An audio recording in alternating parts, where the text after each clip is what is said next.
What's up, Cal gang? All right, we got this differential equation here, and we're going to solve it using Laplace transformations. So I put some Laplace transformations over there that we're going to need today. But yeah, let's just get started. All right, so if you're going to do this by Laplace transformation, you're just going to take the Laplace of both sides.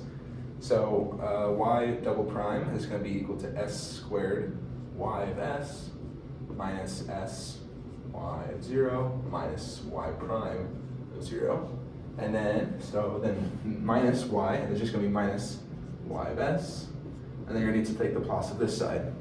So Laplace of this delta thing, it's going to be e to the negative cs. So our c is going to be 3, so it's going to be e to the negative 3s.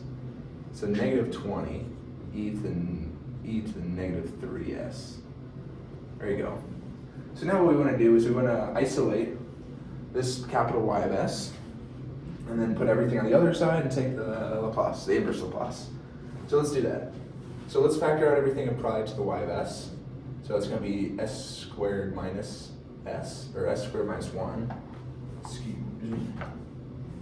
I did that in solving it initially too. So this is the same as this, just with terms of s, which is great. You know, it's our characteristic equation. I guess it's not technically the same, you know what I mean though. So then it's going to be minus sy at 0, which is just going to be 1. And then this is going to be 0, because y prime of 0. I did not write that. Y prime of 0 is equal to 0. And then this is going to be equal to negative 20 e to the negative 3s. So what we're going to do is we're going to add this over, and then we're going to divide by this. I'm just going to do that in one big step. So y of s by itself is equal to negative 20 e to the negative 3s plus s, and then divide that by s squared minus 1, s squared minus 1. All right, so now all we need to do is take the inverse Laplace of this. So I'm going to simplify this. I'm going to write this out in a way that's more clear. So it's going to be negative 20, but I'm going to bracket that out. It's going to be e to the negative 3s, and then 1 over s squared minus 1. That's going to make things a bit more easy to see. And then, what is that number right there? That's a plus sign, okay. Plus s over s squared minus 1. Okay, so now what we can do is we're looking at this, and this is going to be something we can actually do the inverse Laplace of. And what that is right here is this right here. So if we have this function, e to the negative cs, so we have that e to the negative 3s, saying our c is 3, and then multiply it by some function of s, which is this right here, 1 over s squared minus 1.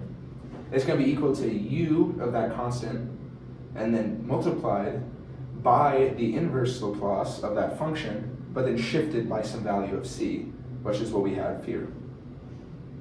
So we need to know, first of all, what the inverse Laplace of this is. So the inverse Laplace of that is going to be, it's going to be sine, hyperbolic sine. So our a value, it's going to be s squared minus a squared. So we're looking at a. A is just going to be equal to 1. So that's going to be sine, hyperbolic sine of 1 is what our inverse is. So we're going to say f of t here is going to be sine hyperbolic of t. But then our c here is going to be equal to 3 from here, negative cs. E to the negative 3s, so c is going to be equal to 3. So then we're just going to need to do that here. So we're saying y of t, we're taking the inverse Laplace, it's negative 20, just that constant out front. So it's going to be u 3t, and then this function, which is that sine of hyperbolic sine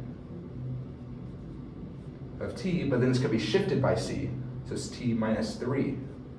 And there you go. That's how you take the inverse Laplace of that. So then this over here is going to be way simpler. This is simply, why did I write it? Wait, hold on. Hold up. Cosine. That's cosine. Yes. I knew something was wrong. Okay. So this is simply just hyperbolic sine, right? A is going to be equal to 1 plus, or hyperbolic cosine of t. And there you go. Let me make sure that this is right. Negative 20 u3 of t sine hyperbolic t minus 30 plus. Yes, that's correct. Yeah, so this problem is a lot simpler than the one I just solved in my previous video. But still a good problem, still a good example. Just kind of, you have to really learn how to use this Laplace transformation table. But what I love about Laplace transformations is it gets super easy when you just understand how to use the table. Like, you literally just have to learn how to set it up in the form, and then you just look at the table and be like, okay, I guess that's what I'm doing. And yeah, it's like relearning integrals, I guess, but it's fun. It's fun, yeah. Okay, so yeah, good luck on your differential equations homework, guys. See you later.